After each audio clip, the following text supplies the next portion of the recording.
Hello everyone, कैसे हैं आप लोग? आई होप अच्छे होंगे। तो चलिए शुरू करते हैं आज की कहानी को। कहानी की शुरुआत में हमें एक आदमी को दिखाया जाता है जो कि बाथ टब में पड़ा हो। खुद को इस जगह पर देखकर वह परेशान हो जाता है और जल्दी से उठता है। उठने की जल्दबाजी में उसके पाँव से एक पलक टूट जाता है और पानी के साथ एक नीले कलर का लिक्विड भी बह जाता है। हम ये आगे जानेंगे कि वह लिक्विड क्या था। लाइट्स ऑन होती है और हमें दिखाया जाता है कि इसी रूम में एक डॉक्टर भी होता है जो कि जंजीरों से बंधा हुआ है और ये दोनों किसी पुराने और मैले बाथरूम में थे। और इस कमरे में एक और लाश पड़ी होती है जिसके एक हाथ में गन और दूसरे हाथ में टेप रिकॉर्डर होता है। उन दोनों को ये बिल्कुल भी याद नहीं रहता कि वो दोनों यहाँ पर कैसे पहुंचे। बाद में इन दोनों को एक एक छोटा सा कैसेट मिलता है और एक बुलेट और चाबी भी मिलती है, जिससे कि ये दोनों अपने चैन के लॉक को खोलने की कोशिश करते हैं, मगर उस चाबी से इनका कोई सा भी लॉक नहीं खुलता। वो किसी और चीज की चाबी होती है। एडम डॉक्टर की मदद से इस टेप रिकॉर्डर को लाश के पास से उठा लेता है और फिर ये दोनों एक दूसरे की कैसेट को सुनते हैं। इस कैसेट में इन्हें किसी आदमी की रिकॉर्डिंग सुनाई देती है जो कि एडम को बताता है कि इसने काफी लोगों की लाइफ को बर्बाद किया है इन्हें सीक्रेटली रिकॉर्ड करके, और आज वो इसे एक मौका देता है अपनी लाइफ को सुधारने का। या तो वो भूख और प्यास की वजह से यहीं पर मर सकता है या फिर हिम्मत करके यहाँ से निकल सकता है। वहीं पर दूसरी रिकॉर्डिंग में सेम वॉइस होती है और डॉक्टर लोरेन को बताता है कि इसने अपनी लाइफ की अहमियत को कभी नहीं समझा और सालों से उसने अपने पेशेंट को डॉक्टर होने की वजह से मरने की खबर दी, और कैसा होगा अगर वह खुद मरने की हालत में होगा। और अगर डॉक्टर अपने बीवी और बच्चे को जिंदा देखना चाहता है तो उसे 6 बजे से पहले एडम को मारना होगा। अपने टास्क को कंप्लीट करने के लिए रूम में हर तरफ क्लू छिपे हुए हैं। इन दोनों को वह क्लू ढूंढना है। डॉक्टर लोरेन क्लू को समझने के लिए कैसेट को फिर से चलाता है जहाँ पर उसे सुनाई देता है कि फॉलो यूर हार्ट, जो कि दूसरा क्लू होता है। इसे हार्ट का निशान टॉयलेट टैंक पर नजर आता है। एडम को इस टॉयलेट टैंक में से लोहे को काटने वाली 2 आरी मिलती है और डॉक्टर लोरेन से खींचे हुए फोटोग्राफ मिलते हैं, और वो इन फोटोग्राफ्स के बारे में डॉक्टर को नहीं बताता। फिर वह दोनों आरियों की मदद से अपनी अपनी जंजीर को काटने की कोशिश करते हैं, मगर वो जंजीर बिल्कुल भी नहीं कटती और फिर गुस्से में एडम अपनी वाली आरी को फेंक देता है, जिसकी वजह से इसके पास वाली दीवार से शीशा टूट जाता है। वहीं पर दूसरी ओर डॉक्टर लॉरेंस भी कोशिश कर रहा होता है अपनी जंजीर को काटने की, मगर वह भी नहीं काट पाता। तभी उसे समझ में आता है कि ये आरिया जंजीर को काटने के लिए नहीं बल्कि अपने अपने पैरों को काटने के लिए है। ये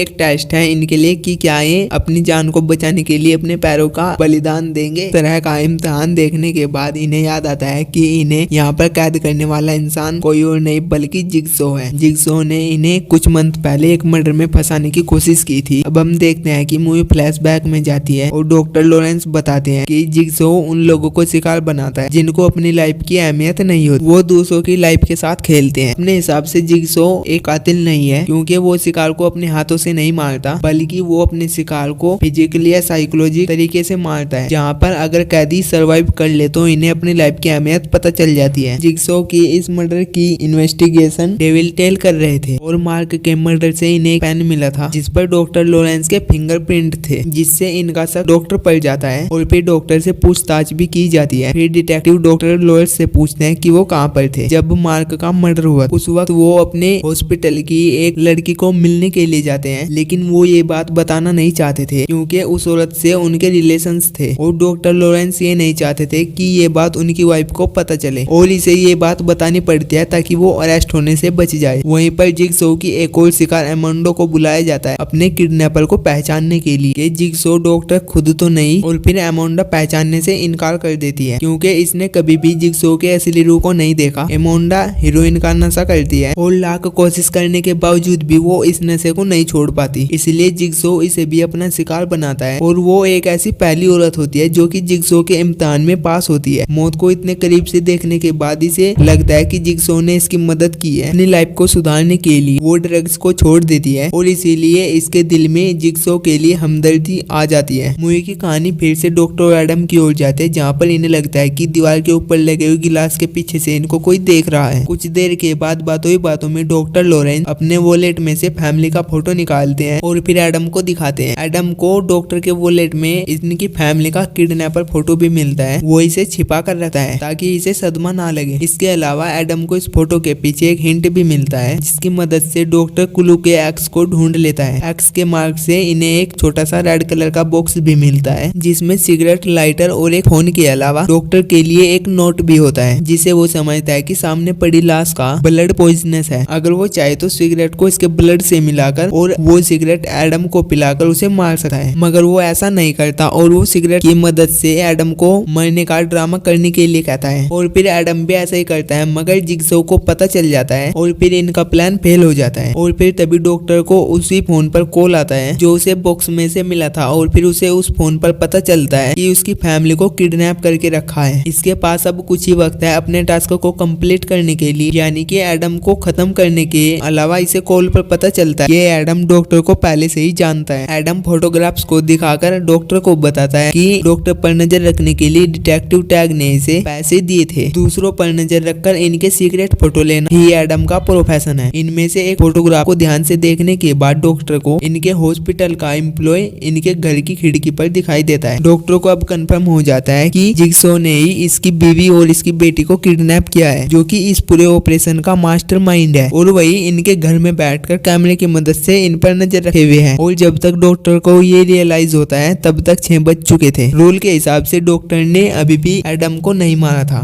और इसीलिए जेफ डॉक्टर को कॉल करके बताता कि अब उसकी फैमिली नहीं बचेगी और ये सब उसी की गलती है। फोन पर गन की आवाज सुनकर डॉक्टर पागल हो जाता है। अब उसके पास और कोई रास्ता नहीं होता, इसलिए गन तक पहुंचने के लिए डॉक्टर को अपने पांव आरी से काटने पड़ते हैं। वो गन से एडम को शूट कर देता है। वहीं जेफ डॉक्टर की फैमिली को आरी से काटने की कोशिश करता है, पर डिटेक्टिव टैप इन्हें बचा लेता है। जेफ वहाँ से किसी तरीके से भाग जाता है, पर डिटेक्टिव इसका पीछा करते हुए इसी जगह पर पहुंचता है जहाँ पर डॉक्टर और एडम कैद है। डिटेक्टिव टैब को अरेस्ट करने की कोशिश करता है, पर फाइट में खुद ही मारा जाता है। डॉक्टर ने वक्त से पहले एडम को नहीं मारा था, इसलिए रूल के हिसाब से टैब डॉक्टर को शूट करने ही वाला होता है कि एडम गन शूट के जख्म से रिकवर होकर जेफ पर हमला करता है और इसे टॉयलेट के ढक्कन से मार डाल। दोनों अब जख्मी हालत में है। डॉक्टर डिसाइड करता है मदद के लिए और एडम को छोड़कर घसीटते हुए किसी तरह निकल पड़ता है। एडम जब की लाश से जंजीर की चाबी को ढूंढने की कोशिश करता है और इसे भी इसकी पॉकेट से एक टेप मिलता है, जिसे देखकर वो एकदम हैरान रह जाता है। टेप को सुनने के बाद इसे पता चलता है कि जेफ भी जिगसॉ की गेम का शिकार था। जिगसॉ ने इसके जिस्म में पॉइजन डाला था, जिसके एंटीडोट को पाने के लिए इसे डॉक्टर की फैमिली को खत्म करने के लिए कहा गया था। जैसे ही टेप का एंड होता है, रूम में पड़ी लाश अचानक उठ जाती है, जिसे देखकर एडम के होश उड़ जाते हैं। वो लाश किसी और की नहीं बल्कि जिगसॉ की थी, जिसका असली नाम जॉन क्रैमर है, जो कि एक लाश बनकर पूरे ऑपरेशन को कंट्रोल कर रहा था। मूवी के फ्लैशबैक में दिखाते हैं कि जिगसॉ और कोई नहीं बल्कि वही कैंसर का मरीज है जो कि डॉक्टर लॉरेंस से ट्रीटमेंट ले रहा था। वो अपनी कमजोर आवाज में एडम को बताता है कि इसकी जंजीर की चाबी हमेशा से इसकी